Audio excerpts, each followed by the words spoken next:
Assalamualaikum warahmatullahi wabarakatuh. Salam sejahtera untuk kita semua.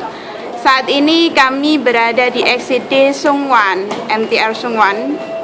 Mas Yoga pagi ini barusan sampai dari Makau setelah silaturahim semalaman di Gema ya Mas ya. Ya, berikut ini adalah kesan dan pesan Mas Yoga setelah kembali dari Makau. Silakan Mas Yoga. Teman-teman kita di Makau alhamdulillah sehat semua. Kemarin saya sampai di Makau jam 7 malam. Jadi di Makau itu teman-teman BNI biasanya mereka stay out. Sebagian dari mereka itu ada yang stay in juga. Jadi apa artinya stay out ini? Stay out itu adalah mereka bukan tinggal di rumah majikan, tapi mereka tinggal di luar. Jadi majikan hanya memberikan uang akomodasi kepada BMI teman-teman kita, dan mereka mencari akomodasi sendiri-sendiri. Biasanya itu mereka menyewa satu rumah di dekat rumah majikan, dan mereka sharing cost-nya untuk tinggal selama mereka bekerja di rumah majikan tersebut. Ada seperti teman-teman kita yang ada di Singapura, Hong Kong, dan di negara-negara lainnya, tapi mereka diberikan opsi untuk stay out. Jadi kemarin saya tinggal di salah satu rumah yang disewa oleh teman-teman kita, dan itu juga termasuk oleh rumah sebagai rumah organisasi dari Gema. Gema itu apa? Singkatannya adalah Gerakan Migran Muslim Makau. Jadi mereka setiap malam Jumat itu ada yasinan dan semacam tahlilan juga, dan ada kadang-kadang ada sharing dari ustadz-ustadz atau dari organisasi masyarakat yang ada di Makau. Nah, alhamdulillah kemarin saya diberikan kesempatan untuk berdiskusi dengan mereka dan ikut tahlilan dan yasinannya juga. Dan saya mendapatkan banyak pengalaman yang baik juga dari teman-teman kita di sana, banyak mendapatkan sharing dari problematika apa yang mereka hadapi di Makau, dan mengenai KTKLN juga, gak habis-habisnya tentang KTKLN.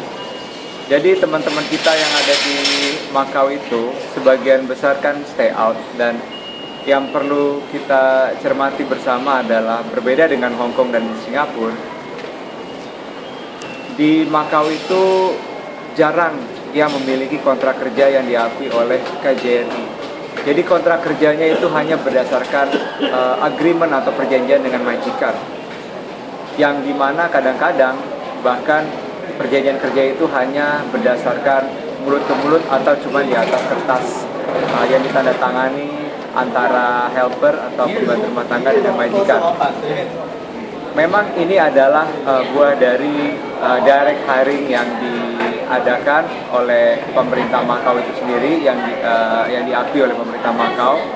Tapi di sisi lain itu menjadi perlindungan terhadap BMI kita di sana itu tidak terlalu baik akhirnya, karena perjanjian kerja yang dibuat antara majikan dengan helper itu kadang-kadang tidak diakui oleh pemerintah sana, dan akhirnya pemerintah sana tidak bisa melindungi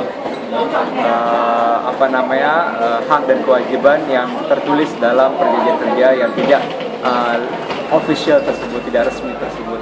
Jadi mereka, ada dari beberapa mereka yang mengatakan bahwa bagus kalau misalnya perjanjian kerjanya itu dimonitor atau di-overseas oleh KJRI.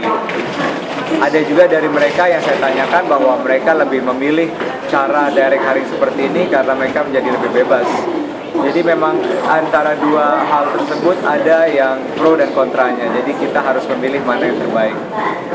Kemudian dari mereka di Makau itu ada juga BMI yang overstayer, atau mereka menjadi tenaga kerja ilegal atau yang disebut dengan hantu di sana. Jadi mereka adalah orang-orang Indonesia yang datang ke Makau, baik itu dari Hong Kong karena mereka sudah break kontrak, atau mereka datang dari Indonesia langsung sebagai turis dan mereka langsung bekerja di Makau, dan mereka tidak mendapatkan visa kerja, baik itu mereka karena memang sengaja tidak mendapatkan, atau mereka sudah mendapatkan visa kerja tapi sudah dikeluarkan oleh majikannya dan dia tidak dapat majikan baru dan tidak dapat kartu identity card baru karena belum ada kontrak kerjanya, atau alasan-alasan yang lain. Tapi jumlah mereka cukup substansial juga. jumlah tenaga kerja kita yang ada di Makau selama saat ini mencapai sekitar 6-7 ribu orang, dan sekitar 1.000 orang itu ilegal, dan ada beberapa teman kita juga yang mendekam di penjara di Makau. Jadi ini yang perlu kita cermati bersama.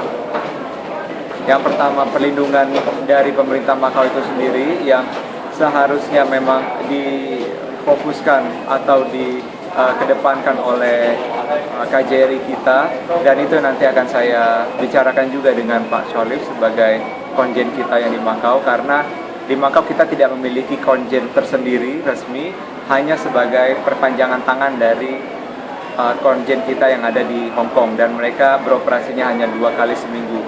Kemarin saya juga mendapatkan titipan pesan dari teman-teman kita di sana mohon supaya konjen itu KJRI bisa ada perwakilan yang lebih lama, walaupun tidak permanen, mungkin bisa ditambah frekuensinya daripada hanya 2 hari dalam seminggu, mungkin 3-4 hari dalam seminggu. Dan juga mereka memohon supaya ada salah satu perwakilan yang permanen juga, mungkin tidak semuanya, tapi perwakilan permanen yang bisa dihubungi setiap saat, karena